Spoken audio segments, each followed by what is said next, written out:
Calendar-wise, we're only a couple of weeks after Apollo 11, but we launched on July 26, 1971, and 2 years from now we'll be celebrating the 50th also. Since we were so heavy, the heaviest flight in the program, we weighed about 7 million pounds on launch, and we were lifted off the ground with 7.5 million pounds of thrust. The problem we had was that our weight was so high, so close to the thrust level, that we lifted off so slow off the launch pad, we didn't know we were airborne at all.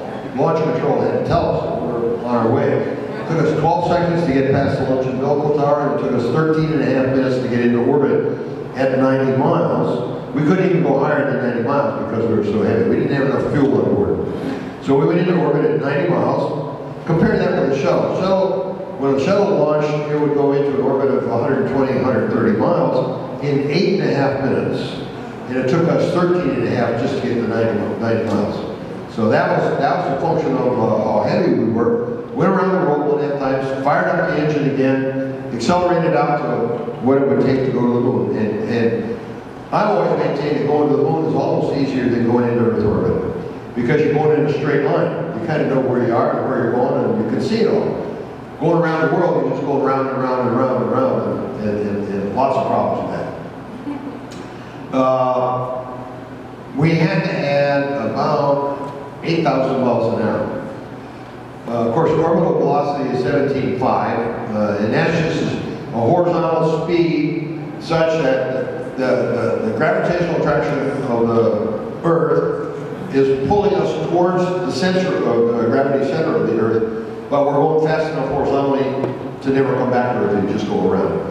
To go to the moon, you add 8,000 miles an hour, and that would put us into an orbit where the high point of the orbit was within the gravitational field of the moon strong enough that it was actually greater than the gravity from Earth. So we got trapped by the gravity of the moon, and that pulled us into the backside of the moon.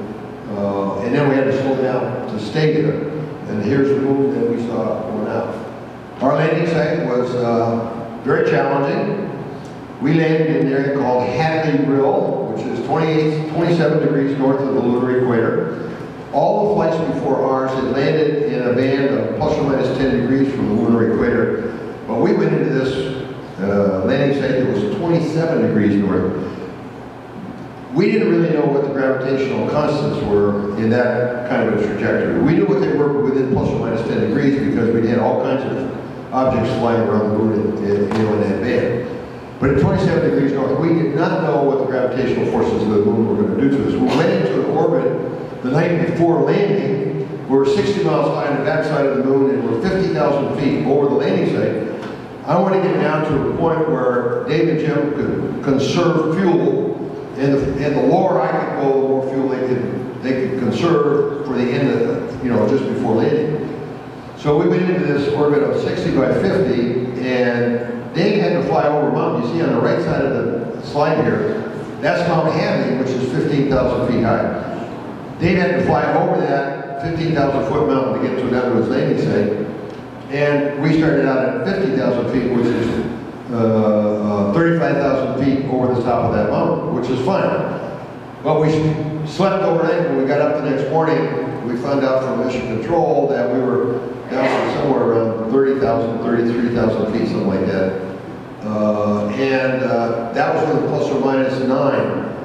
I tell young people, if your teacher ever solves a problem and is a number plus or minus some number, you know right away they don't know what they're talking about. Because plus or minus is a scary thing. So we're down at, let's say, 33,000 feet, plus or minus 9 they gave us, which is 24. That mountain was 15,000 feet, so we were somewhere around 9,000 feet above the top of the mountain. And I got to tell you, at that altitude, we could see some pretty small rocks. Our eyes got bigger and bigger and bigger. So we quickly got Dave and Jim into their suits, the pressure suits, got them in the lunar module, sent them down to the surface. They got the lunar rover out, you see on the right-hand side here.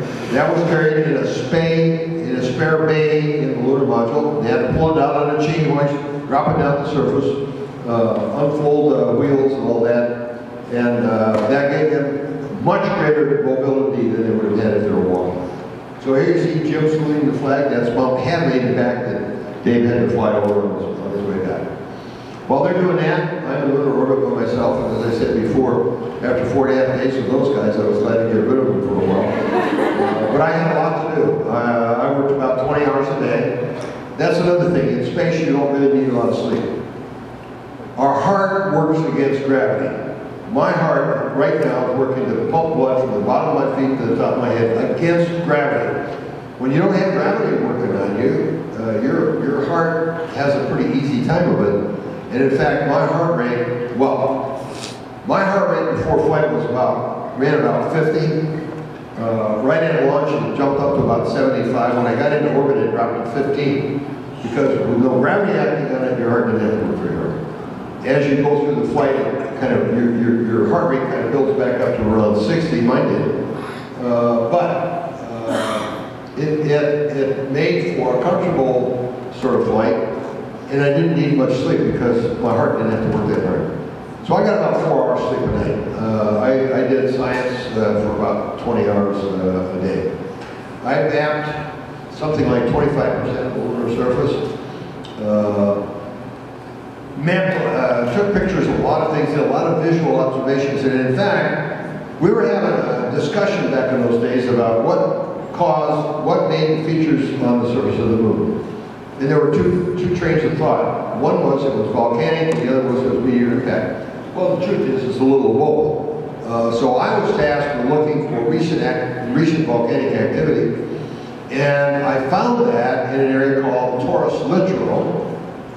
And I took some high-resolution pictures of that area, and when all that was analyzed, they actually changed the landing site for Apollo 17 to go to that area. So that was a very useful thing to do, and we found out a lot about the moon. That's a flight dejection. It was our geologist, and that was a very good find that we had, and it furthered our knowledge of the moon quite a bit. What you see here, this open bay is a scientific instrument module that I carried. And in it I had 2 large cameras, and I had a suite of remote sensors like X-ray, microwave, alpha particle, a whole bunch. I even had I got to tell you about the mass spectrometer.